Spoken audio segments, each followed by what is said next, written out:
Oi, gente do meu coração, firme e forte aí, força, hein? Estamos indo. Imagina o tanto de informação que você já juntou até aqui. Se você chegou aqui, até aqui, você está muito bem. Olha o absurdo de informação. Não se compare com ninguém, se compare com você. Quando você começou o curso ou quando você começou a estudar. Olha a situação, como você já está diferente, já está até brigando, né? E quando começa a brigar, está tudo certo. Então, artigo 57, a gente fala das reuniões. O Congresso Nacional reunir-se-á anualmente na capital federal de 2 de fevereiro a 17 de julho e de 1º de agosto a 22 de dezembro. Malu, como assim? Aí eu já vou fazer aqui para você, ó, para você não perder essa informação. Aqui é a sessão legislativa ordinária, esse ano todinho. Sessão legislativa ordinária, que começa no dia 2 de fevereiro e vai até o dia 17 de julho. Aí eles entram em recesso parlamentar.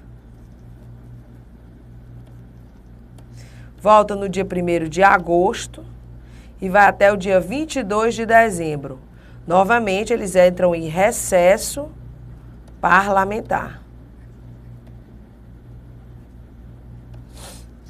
Aqui é o primeiro período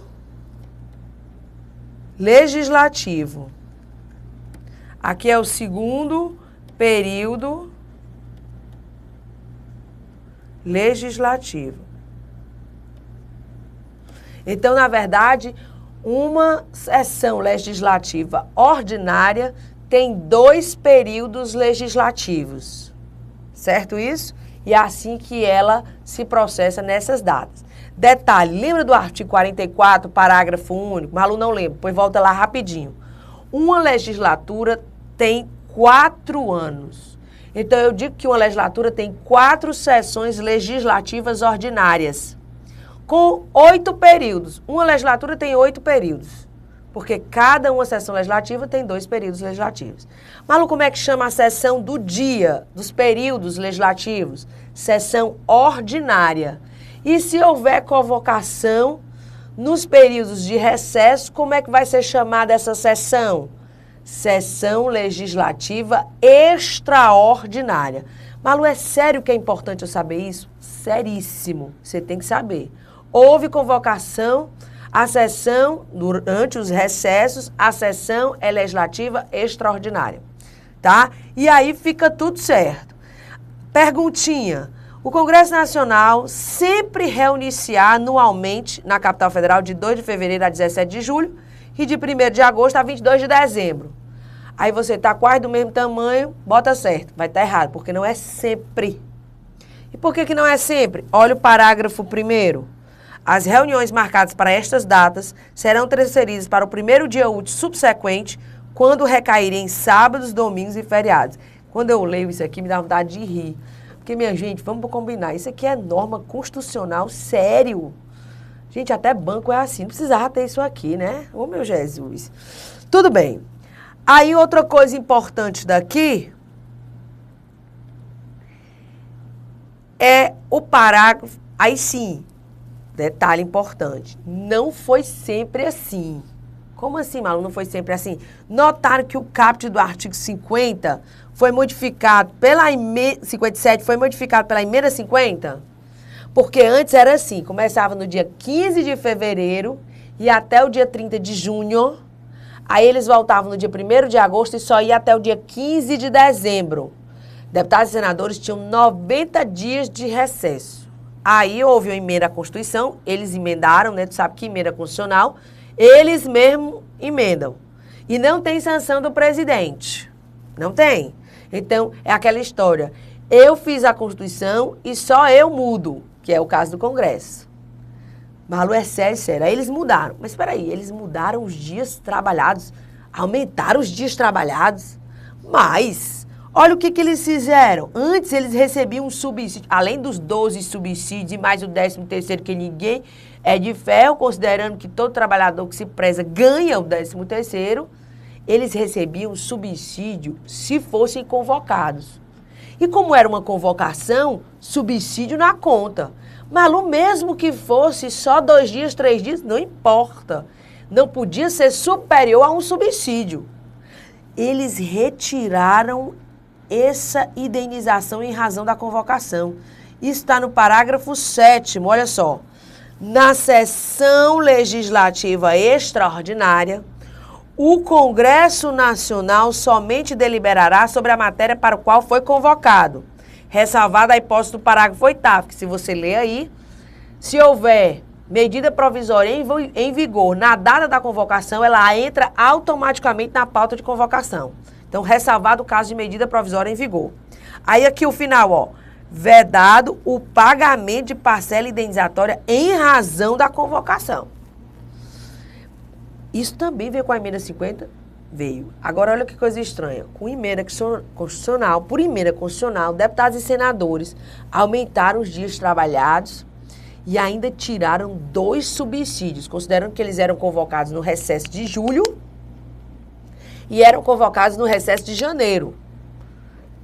E aí eles tiraram o subsídio? Pois é, está acontecendo alguma coisa estranha, né? Ou só eu que sou assim, essa cabeça maliciosa.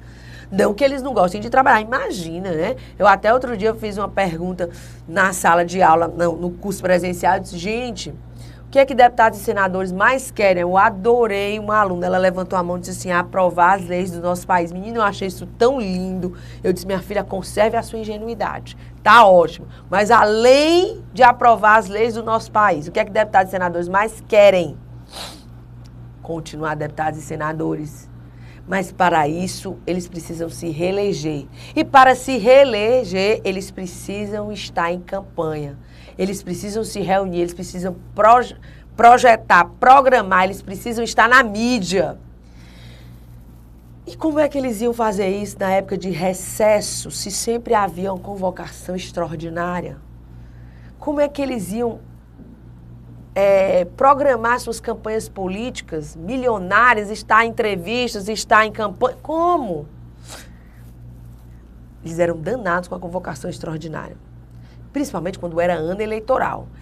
Gente, aí eles mudaram o parágrafo 6º. Olha o que é que eles mudaram, que agora vocês vão ver a coisa mais estranha que vocês viram na vida de vocês. Porque quando a gente diz é uma convocação, o que é que você entende? Que é uma ordem. Pois é. Inclusive, porque era uma ordem, independentemente de quantos dias eles iam ficar, o subsídio já ia para a conta, quando existia a indenização em razão da convocação. Olha o que foi que mudou aqui no parágrafo 6º. A convocação extraordinária do Congresso Nacional far-se-á pelo presidente do Senado, e aqui é a beleza, porque o presidente do Senado é o presidente do Congresso, é o presidente deles.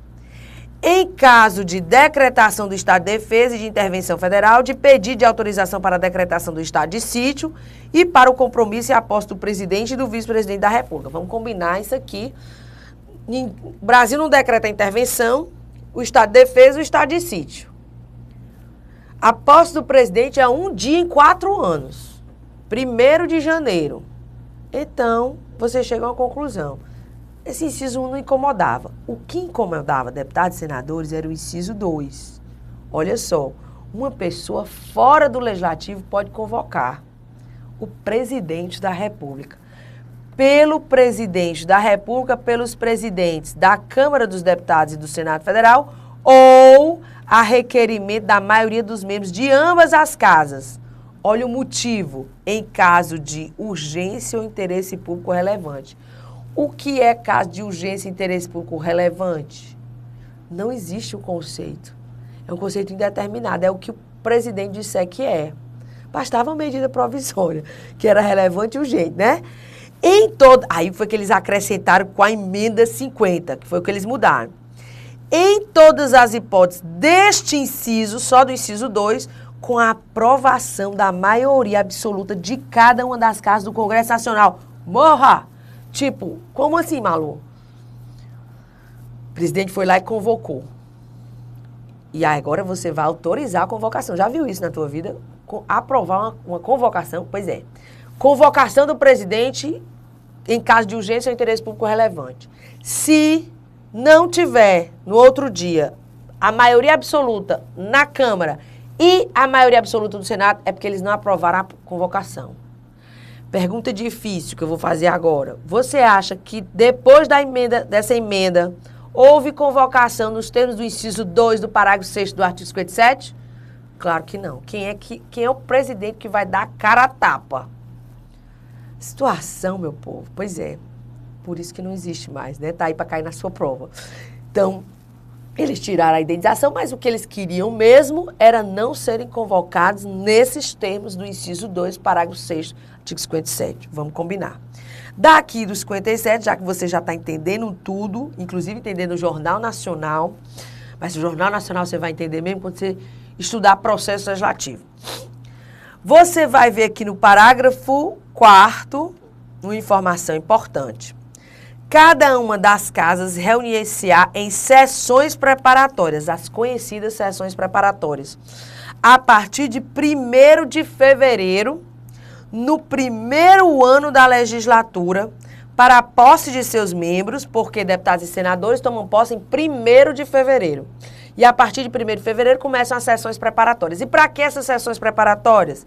Eleições das respectivas mesas para mandato de 2 anos, vedada a recondução para o mesmo cargo na eleição imediatamente subsequente. Malu, então, tem as mesas que representam exatamente. E aqui, gente, vale a pena a gente inserir e explicar essas mesas. Olha só. Câmara dos Deputados, Senado Federal. Eu tenho aqui o presidente, o primeiro vice, o segundo vice, o primeiro secretário, o segundo secretário, o terceiro secretário e o quarto secretário. A mesma coisa acontece no Senado. O presidente, o primeiro vice, o segundo vice, o primeiro secretário, o segundo secretário, o terceiro secretário e o quarto secretário. São essas mesas que são eleitas. Acontece que a mesa do Congresso Nacional não é eleita. Ela é feita a partir dessa. Primeiro secretário, segundo secretário, terceiro secretário e o quarto secretário. Então, essa mesa se forma sem eleição. Se elege nas sessões preparatórias a mesa da Câmara e a mesa do Senado. Aí vem, Malu, eu preciso saber disso, aí vem uma pergunta fantástica de prova. O presidente, aliás, uma afirmação. O presidente da Câmara não faz parte da mesa do Congresso Nacional. Aí você, valei-me, e agora? Tá certo, não faz parte. O presidente da Câmara não faz parte da mesa do Congresso Nacional? Faz não. Por quê? Olha aqui o parágrafo 5º. Depois eu volto para cá, para essa jurisprudência. A mesa do Congresso Nacional será presidida pelo presidente do Senado Federal e os demais cargos serão exercidos alternadamente pelos ocupantes de cargos equivalentes na Câmara dos Deputados e no Senado Federal. Como assim? Assim, ó. O presidente do Congresso é o presidente do Senado. E os outros cargos preenchidos alternadamente pelos ocupantes equivalentes nos cargos da Câmara e do Senado. Então, quem é o primeiro vice? O primeiro da Câmara. Quem é o segundo? O segundo do Senado. E assim, alternadamente, com equivalência. O presidente da Câmara não faz parte da mesa do Congresso. Agora, outra informação, e são mesas diferentes, tá, gente? Tem uma pegadinha, eu queria que você pegasse aí o seu artigo 50, pega aí o seu artigo 50, sem a gente ter que ir até lá. Olha que maldade, quando esses organizadores querem ser más, elas conseguem ser melhor ainda. Olha só, o artigo 50, parágrafo 2º. As mesas da Câmara dos Deputados e do Senado Federal poderão encaminhar pedidos escritos de informações aos ministros de Estado ou a qualquer das pessoas referidas no caput deste artigo, importando em crime de responsabilidade a recusa ou não atendimento no prazo de 30 dias, bem como a prestação de informações falsas. Resultado. A organizadora pode dizer, a mesa do Congresso Nacional poderá encaminhar pedidos escritos. A mesa do Congresso pode? Não. Quem pode é a mesa da Câmara e do Senado. Morra. Né? Então, você precisa saber que são 3 mesas diferentes. Controle de constitucionalidade. Se você for lá para o artigo 103 da Constituição, não é o 103A nem o 103B, é o 103. Lá estão os legitimados para propor uma ação direta de inconstitucionalidade no STF e uma ação declaratória de constitucionalidade no STF. Nesse caso, se você prestar atenção aos legitimados, não fala da mesa do Congresso, só fala da mesa da Câmara e a mesa do Senado. Olha aí que maldade. Jesus, né? Então, Jesus, Maria e José, salvai todas as almas. Então, você chega a essa conclusão. Outra coisa importante que você tem que observar. Cada uma das casas reunir-se-á em sessões preparatórias a partir de 1º de fevereiro, no primeiro ano da legislatura, para a posse de seus membros e eleição das respectivas mesas, para mandato de 2 anos... vedada a recondução para o mesmo cargo na eleição imediatamente subsequente. Isso é dentro da legislatura. Porque, por exemplo, uma legislatura são 4 anos. Então, a pessoa está aqui.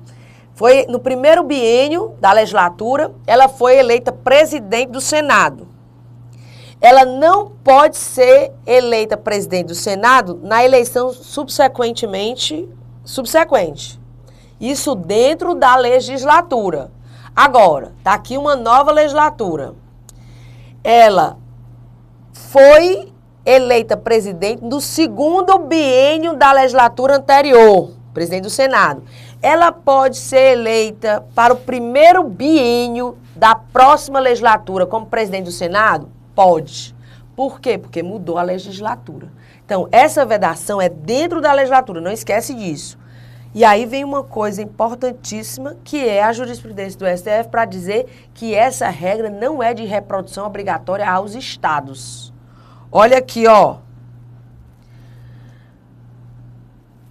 Esta corte tem entendido na esteira da orientação adotada na representação número 1, 245, com referência ao artigo 30, parágrafo único, letra F, da emenda constitucional 1 de 69, que é o parágrafo 4º do artigo 57, que veda a recondução dos membros das mesas da Câmara Legislativa Federais para os mesmos cargos na eleição imediatamente subsequente, não é princípio constitucional de observância obrigatória pelos Estados membros. Olha só que lindo. Então, Malu, então, a nível de Estado, o presidente da Assembleia Legislativa pode ser o mesmo por várias legislaturas, tudo. Não tem problema, tá? E aí, a gente termina aqui o artigo 57. Eu deixei de falar aqui do parágrafo 2º, gente. A sessão legislativa não será interrompida sem a aprovação de projeto de lei de diretrizes orçamentárias. Isso aqui é muito relacionado ao orçamento, mas é aquela história. Chegou dia 17 de julho, não aprovar a LDO, a sessão não se interrompe. Porque a LDO tem que ser aprovada. Interessante isso aqui, né? Eu vou fazer uma pergunta agora difícil. Você acha que eles aprovam até o dia 17 de julho? Aí vem, parágrafo 3º. Além de outros casos previstos nesta Constituição, a Câmara dos Deputados e o Senado reunir-se-ão em sessão conjunta para... Olha, o inciso 1, 2, 3, eles são altamente lógicos, né? Inaugurar a sessão legislativa. Claro que eles vão estar em sessão conjunta. Cuidado que sessão conjunta não é sessão unicameral, tá? Sessão unicameral, já explicamos, todos juntos e se misturam. Sessão conjunta, eles estão juntos, mas eles não se misturam. Elaborar o regimento comum e regular a criação de serviços comuns às duas casas. Tranquilo também. Receber o compromisso do presidente e do vice-presidente da República. Tranquilo. Isso aí de lógico, você sabe que eles estão em sessão conjunta. O único que você teria que memorizar, mas a gente vai estudar isso no processo legislativo, é conhecer do veto e sobre ele deliberar, que a gente estuda lá em processo legislativo. Então, o artigo 57 já foi. Eu venho para o artigo 58, que são as regras,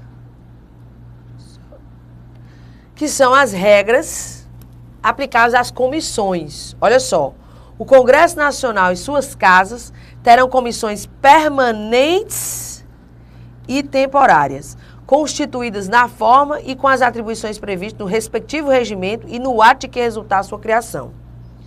Malu, então, existem comissões permanentes e temporárias. Isso, no Congresso e nas respectivas casas. Um exemplo de comissão temporária que não cai na prova não, despenca. Quando cai comissões, é difícil não cair o parágrafo 3º, né? Da CPI.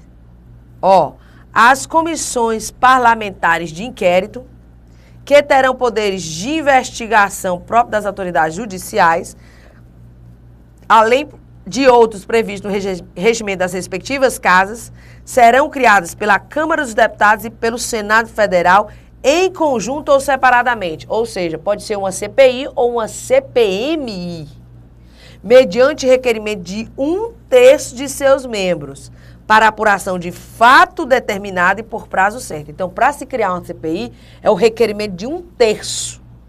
Sendo suas conclusões, se for o caso, encaminhadas ao Ministério Público, porque a CPI não denuncia, para que promova a responsabilidade civil ou criminal dos infratores. Olha a sua situação. Então, de acordo com essas regras, o mais importante aqui é saber que a CPI tem poderes de investigação próprio das autoridades judiciais. E aí, eu coloquei aqui para vocês várias jurisprudências. O tribunal já afirmou o entendimento de que as comissões parlamentares de inquérito são dotadas de poder investigatório, ficando assentado que devem elas, a partir de meros indícios, demonstrar a existência concreta de causa provável que legitime a quebra do sigilo. Lembrando que ela tem que respeitar o princípio da colegialidade. Tem que ser por maioria absoluta da comissão parlamentar de inquérito. Então, elas podem determinar a quebra do sigilo. Outra emenda aqui, tem uma aqui, tem outra aqui. O princípio da colegialidade, ó, falei, nem me lembrei que tinha eu mesmo colocado, traduz diretriz de fundamental importância na regência das deliberações tomadas por qualquer CPI, notadamente quando esta, no desempenho de sua competência investigatória, ordena a adoção de medidas restritivas de direito, como aquelas que importam na revelação das operações financeiras ativas e passivas de qualquer pessoa. Então, princípio da colegialidade. Aqui, outra emenda. As comissões parlamentares de inquérito possuem poderes instrutórios próprios das autoridades judiciais, nos termos do parágrafo 3º do artigo 58 da Constituição Federal. Porém, tais poderes devem ser exercidos com respeito aos direitos constitucionais garantidos ao paciente, privilégio contra a autoincriminação, direito ao silêncio e a comunicar-se com o seu advogado. São direitos que são estabelecidos judicialmente e, por que não,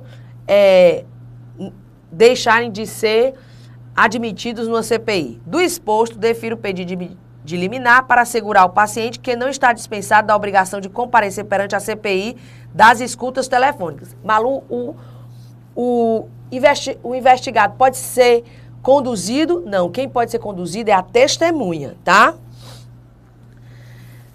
O direito de ser assistido por seu advogado e de comunicar-se com este durante a sua inquirição, bem como o acesso aos documentos nos quais haja referência ao paciente.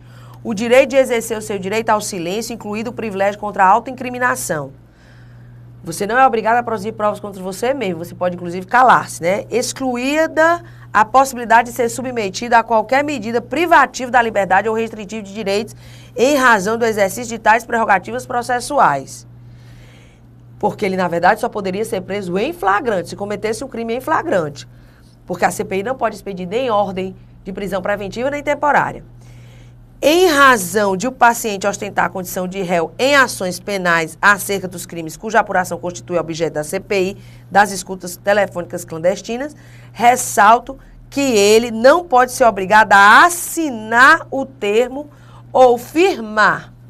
Do exposto, defiro o pedido liminar para assegurar ao paciente. Não, isso aqui foi só a reprodução, tá?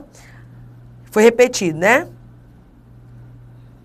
Ressalto que ele não pode ser obrigado a assinar o termo ou firmar compromisso na condição de testemunha em relação aos respectivos fatos. Por quê? Porque, na verdade, a CPI convoca como testemunha, mas, na verdade, ele é o investigado. E aí, ele, no caso, se ele passa a ser o investigado, ele não é obrigado a assinar o termo.